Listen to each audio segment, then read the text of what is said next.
Okay, so I have some time, so we're gonna share this essay. It's kind of um, a thought process, but hear me out. Why white womanhood and black womanhood are so different? These women need to be on separate continents. White womanhood and black womanhood are not two versions of the same story. They are fundamentally different species of femininity formed under entirely different conditions, serving entirely different cultural roles. White womanhood was constructed in the image of empire, land theft, and bloodline purity. Black womanhood, particularly when rooted in Africa, is ancestral, collective, and bound to earth. These two worldviews are not just different, they are incompatible. White womanhood in America was born from conquest. It is the byproduct of capitalism, colonialism, and inherited power.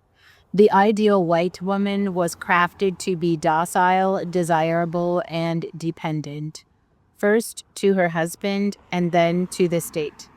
Her femininity was designed as an accessory to white supremacy, soft enough to evoke pity, fragile enough to require protection, and valuable enough to preserve. Her existence is validated through her ability to be chosen by a man with power, and her power is often limited to the social influence that proximity provides. In contrast, Black womanhood in America was forged in captivity, not chosen but taken, not protected but exploited. Stripped of homeland, language, and lineage, the Black American woman was forced to survive a system built for her destruction. She was expected to labor, breed, serve, and suffer, all while remaining voiceless. Her resilience became legend, but that legend came at the cost of her softness. Black womanhood in the U.S. is shaped by resistance, not reward. She is the backbone, not the beneficiary. But to fully understand the difference, we must return to the continent Africa, where Black womanhood is not a reaction to whiteness, but a reflection of nature and ancestral order. African womanhood predates capitalism, it predates slavery. It was never defined by being someone's property or someone's prize. It was rooted in community, ritual, language, and the rhythms of the land. Women were hunters, healers, mothers, and keepers of tradition. They were not ornamental, they were functional, they were sacred. Where white womanhood is built on scarcity and competition, who is the fairest, who is the most desirable, African womanhood was built on abundance and sharing.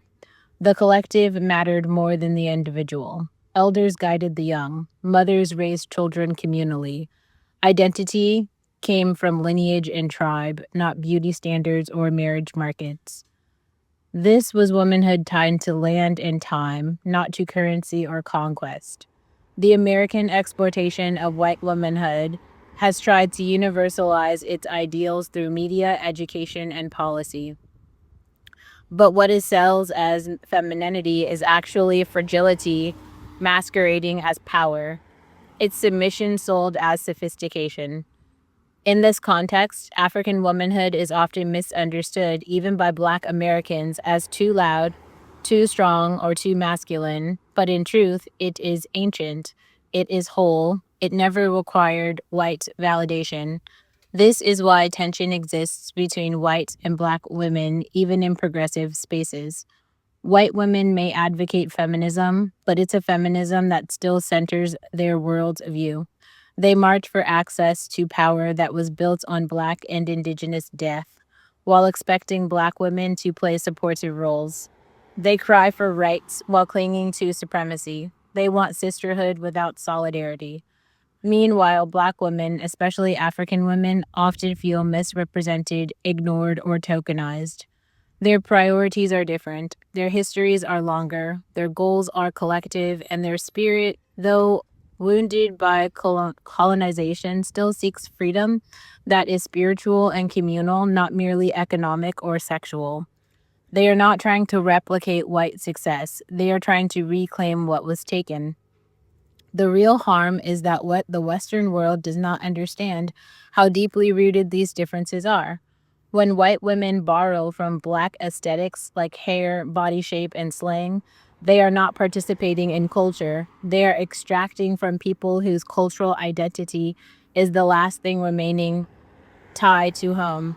For black women, especially those from Africa, identity is not costume, it's survival. This is why the idea of womanhood as a singular category fails. The lived experiences of women across race, geography, and culture are too distinct. For many African women, the land itself speaks. For many white women, it's just property. For African women, motherhood is legacy. For white women, it's often a lifestyle brand. These are not small differences, they are civilizational ones. The solution is not assimilation, it is separation, not in hostility, but in clarity.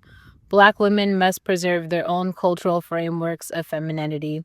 We must honor the African roots of our womanhood that are older than slavery, deeper than oppression, and richer than assimilation. Our power doesn't come from mimicking white systems, it comes from remembering who we are. White womanhood cannot lead us. It cannot understand us. It cannot even sit beside us without misunderstanding the silence, the strength, or the sorrow. They need therapy. We need healing. They need to let go of empire. We need to return to origin.